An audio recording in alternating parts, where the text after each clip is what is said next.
Bonjour à tous. Aujourd'hui, nous nous retrouvons pour essayer de voir ensemble comment vous pouvez organiser vos dernières révisions pour l'épreuve orale du bac de français. Pour rappel, l'épreuve orale du bac de français, c'est tout d'abord une explication de texte, une lecture linéaire d'un extrait que vous avez travaillé en cours durant l'année, qui doit durer une dizaine de minutes, puis une question de grammaire à traiter que l'on vous aura donnée en amont, que vous aurez travaillé donc durant votre temps de préparation. On compte environ 2 minutes pour le traitement de la question de grammaire.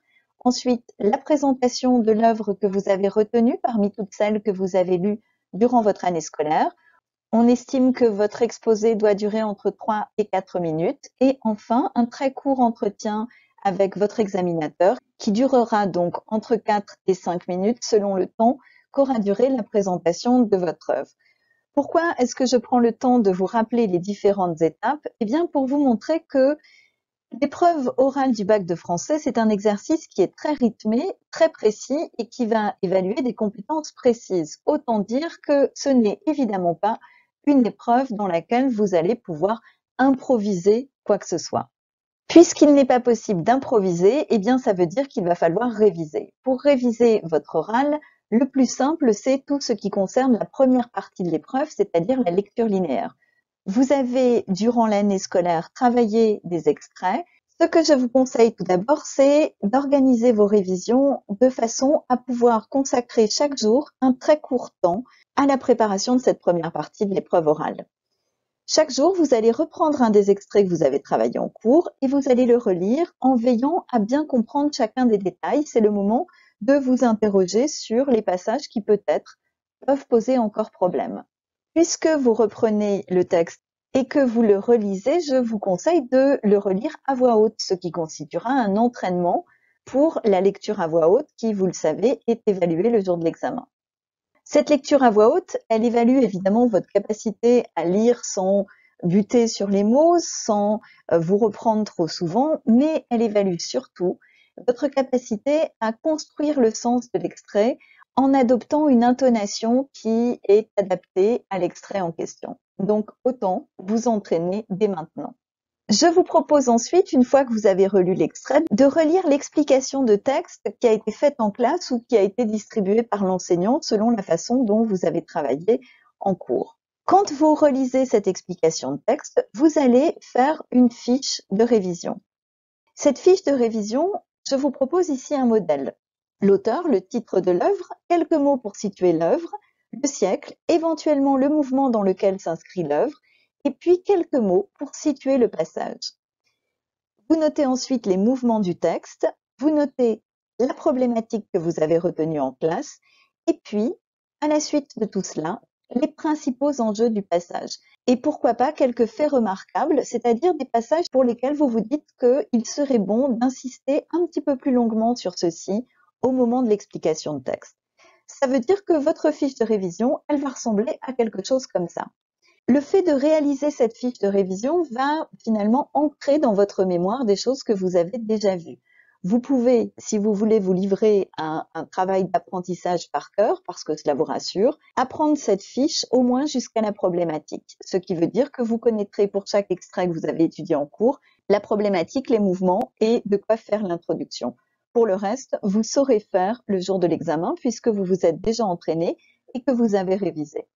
Si vous voulez aller plus loin dans les révisions, vous pouvez aussi vous entraîner une ou deux fois face à des camarades. Ou bien encore, écouter de bonnes lectures linéaires si vous avez l'occasion de pouvoir le faire. Pour mes élèves, vous pouvez vous rendre sur Teams. Dans l'onglet Fichiers, j'ai créé des dossiers chaque fois que vous avez fait des exercices de lecture linéaire et les enregistrements de vos camarades, ainsi que les fiches sur lesquelles j'ai noté mes commentaires sont disponibles dans ces dossiers. Donc, allez écouter quelques bonnes lectures linéaires, vous ouvrez une ou deux fiches que j'ai remplies, vous vérifiez qui a obtenu des croix seulement dans la colonne de droite, c'est-à-dire seulement dans très satisfaisant, et puis vous allez écouter la lecture linéaire. L'idée n'étant évidemment pas de singer ou de mimer vos camarades, mais l'idée étant bien entendu de vous imprégner de la façon de faire de ceux qui spontanément ont compris cette façon de faire. Pour réviser la grammaire, la première chose à faire, c'est d'avoir en mémoire le programme sur lequel vous pouvez être interrogé. Ce programme, c'est celui des classes de première et de seconde, c'est-à-dire l'accord dans le groupe nominal entre sujet et verbe, le verbe, les relations au sein de la phrase complexe, juxtaposition, coordination, subordination, et les propositions relatives pour la classe de seconde. En première, vous avez travaillé l'interrogation, la négation et les propositions subordonnées conjonctives utilisées en fonction de compléments circonstanciels. Dans ces deux classes, vous avez aussi travaillé sur le lexique, la formation des mots notamment et les relations lexicales. Puisque vous savez maintenant sur quoi vous allez être interrogé, il vous suffit maintenant de revoir les notions qui sont peu ou pas claires. Vous avez le tableau sous les yeux, vous relisez et si quelque chose vous questionne, si un terme n'est pas tout à fait clair, si vous avez des doutes sur la capacité que vous avez à parler d'une des notions qui est mentionnée dans ce tableau, eh bien vous allez réviser. Et ensuite, vous vous entraînez, mais vous vous entraînez uniquement à partir des extraits qui figurent dans votre descriptif, c'est-à-dire les extraits pour lesquels vous êtes susceptible d'être interrogé pour une explication linéaire. Vous prenez un des textes, vous attrapez une phrase au hasard, vous vous posez la question de ce qui pourrait être demandé, ou bien vous prenez un des textes et puis vous tentez l'analyse complète d'une phrase prise au hasard dans ce texte également. Ou bien encore, vous travaillez aujourd'hui sur l'interrogation, vous êtes allé revoir, réviser ce que vous avez fait en cours sur l'interrogation et vous allez, dans tel texte, chercher des occurrences d'interrogatives. Là encore, ce qui compte, c'est de faire les choses de façon extrêmement régulière. Ce que je vous propose, c'est que, puisque chaque jour, vous allez prendre un extrait pour le réviser, pour préparer la première partie de l'épreuve orale, eh bien, chaque jour, vous allez prendre une phrase au hasard et tenter de vous interroger sur un des points du programme de grammaire à partir de cette phrase. Pour préparer la deuxième partie de l'épreuve orale qui consiste, je vous le rappelle, en une présentation que vous faites de l'œuvre que vous avez choisie et ensuite en un entretien.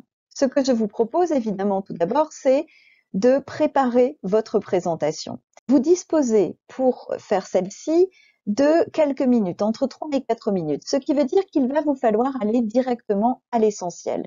Quelques mots pour situer l'œuvre et l'intrigue, et surtout, parce que c'est le plus important, parce que c'est ce qui va être évalué, un développement argumenté qui explique les raisons de votre choix. Pour ce faire, je vous invite à réfléchir à des arguments variés qui ne portent pas tous sur l'esthétique de l'œuvre, qui ne portent pas tous sur les thématiques, les thèmes principaux de l'œuvre.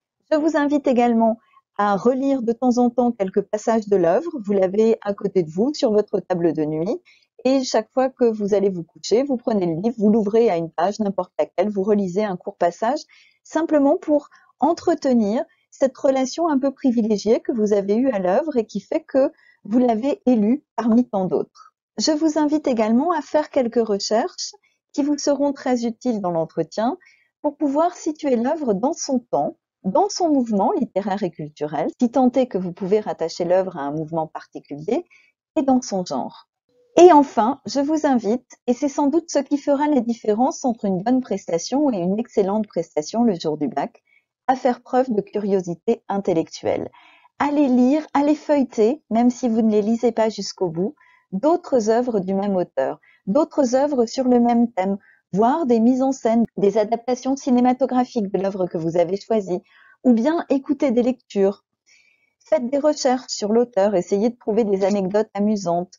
Essayez peut-être d'aller découvrir un auteur proche de l'auteur de l'œuvre que vous présentez. Proche parce qu'ils sont amis, je pense notamment à La Boétie, si vous avez choisi de présenter Essai de Montaigne, ou bien proche parce que tout, dans ce que vous lisez, vous dit que tel auteur est très proche dans son écriture, dans son esthétique, dans les thèmes qu'il développe de tel autre auteur. À partir de là, vous faites une fiche de révision. Votre fiche, elle va prendre cette forme-là, l'auteur, le titre de l'œuvre, quelques mots pour situer l'œuvre, le siècle, éventuellement le mouvement dans lequel s'inscrit l'œuvre, les raisons de votre choix, et puis une partie de votre fiche sera consacrée à tout ce que vous aurez découvert autour de cette œuvre. Cela pourrait donner quelque chose comme ceci si vous choisissiez de présenter La Princesse de Clèves de Madame de La Fayette. Première partie de ma fiche, les faits que je connais sur l'œuvre. Ensuite, les raisons de mon choix. Vous voyez que je choisis 3 arguments. Le premier, il s'appuie sur le thème même de l'œuvre. parce que l'histoire est émouvante, qu'elle me touche, etc. Un deuxième argument qui s'éloigne de l'histoire d'amour présentée par la princesse de Clèves et qui va plutôt consister à dire que je suis fascinée par le témoignage sur une époque donnée, celle du XVIe siècle, et sur une façon de vivre, avec notamment une découverte peut-être pour moi du jansénisme, de la place de la femme dans la cour des XVIe et XVIIe siècles. Et je vais développer en expliquant pourquoi cela me touche, parce qu'il y a des éléments qui me révoltent, la place de la femme notamment, et puis peut-être d'autres éléments qui vont me rendre nostalgique. Et mon troisième argument va s'appuyer sur l'esthétique de l'œuvre, et je vais dire que parmi ces éléments qui me rendent nostalgique, notamment, il y a cette langue très épurée, parfois précieuse, et je vais chercher évidemment dans l'œuvre des choses très précises qui me permettent de défendre cette idée d'une langue très épurée. Troisième partie de ma fiche, je développe des choses que j'ai apprises, découvertes autour de l'œuvre. D'abord, la définition du roman. En quoi est-ce que l'œuvre que je présente est bien un roman?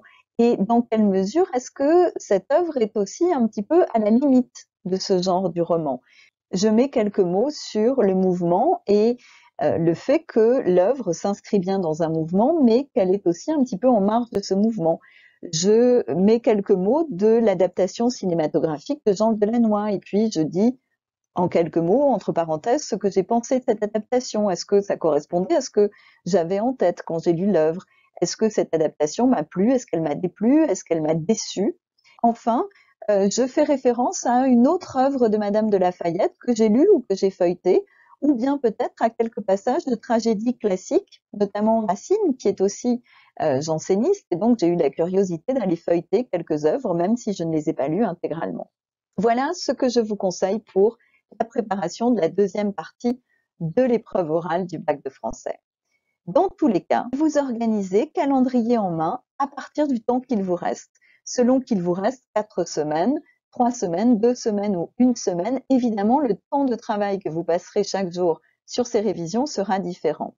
Vous gardez en tête que le travail le plus efficace, ce n'est pas celui qui se fait dans de longues plages horaires et qu'il est bien plus intéressant au contraire de travailler de façon régulière et répétitive. Et vous vous rappelez de ces mots de Michel Serres, rien ne vaut la puissance de l'entraînement. C'est d'ailleurs sur ces mots que je vais prendre congé de vous, non sans vous avoir souhaité auparavant, évidemment, une excellente journée.